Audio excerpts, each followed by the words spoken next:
Hello everyone, I hope you are all having a wonderful day thus far, and welcome back to episode 2 of the Quest for Classics. Now, if you don't know what this series entails, that means you haven't watched the first episode, and I would recommend you go and watch that before you watch this, but since I like you, I'll give you a quick rundown of everything. This is a series where I go back and watch some of the most popular films of all time and really decide and analyze whether they have earned the right to be called classics as they are amongst so many filmgoers in the modern age. So in this episode, we are going to be tackling what is considered one of the best films, if not the best film of all time, which is The Godfather from Francis Ford Coppola. Going into this film and asking me, oh hey Colin, what were you expecting from The Godfather, is a little bit of a ridiculous question. It's genuinely a film that I've never seen a negative review for, nay, a mediocre review for. I looked on Letterboxd before I started filming this, and every single review is either 5 stars or 5 stars. There's literally nothing else basically, so I was expecting a great film that I would thoroughly enjoy. Moving on to the bulk of this review, I can definitely confirm that The Godfather is a great film. I mean, surprise, surprise, someone else is adding to the bouquet of flowers that this film has received over the last 50 years or so. Going on to the positives, which is basically everything, I think one of the main things that sticks out here is obviously Marlon Brando's performance, a virtuosic, if you will. Every single word that he says is accentuated in a completely different way that pertains to the situation at hand, and I was really impressed by him doing that. He plays such a complex character that requires such a complex performance that I don't know if anyone else would have been able to do it better than him.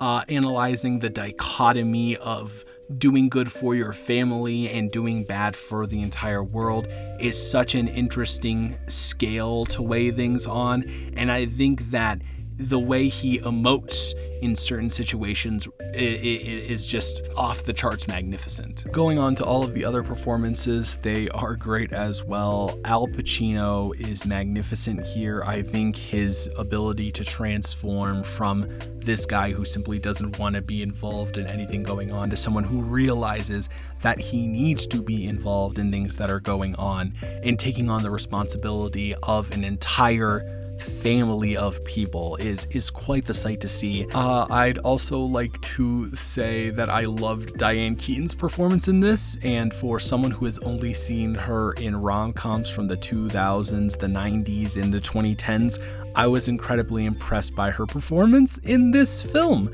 I think she does a great job. Again, every single person in this film plays their character to a T. And I think Diane Keaton does a great job at playing the forlorn lover who knows that she's getting into a bad situation by ending up being with Michael Corleone, but she just can't help it because she is so genuinely and truly in love with him. Another performance that I would like to point out is Robert Duvall's. I think he does a great job at embodying, in any context or situation, the person that is almost on the inner circle of a family setting, but he knows that he can never actually get to that inner circle, and thus it kind of holds him back from fulfilling his full potential, even though it is clear that he has the best potential amongst anyone else in that family. Watching this film also gave me a better understanding of how The Godfather has maintained its relevance in pop culture in the modern landscape. Contrary to what I actually thought going in, the film is pretty funny, and there are a bunch of iconic, quotable one-liners scattered all throughout the film pretty constantly, and I can really appreciate a film that's able to implement comedy, whether it's ironic or unironic, in a film on this scale, and have it still flow seamlessly without seeming just forced and pushed in at inopportune times. I also want to give a shout out to, in my opinion, one of the best scenes to ever grace a silver screen, or a big screen for that matter, and that is the baptism scene. That cleansing of the sins while cleansing of the sins of the family parallel that's going on with the editing is brilliant, and I'm sure for the time it was way more brilliant than I think it is now. I also think it's imperative to touch on how influential The Godfather was, considering that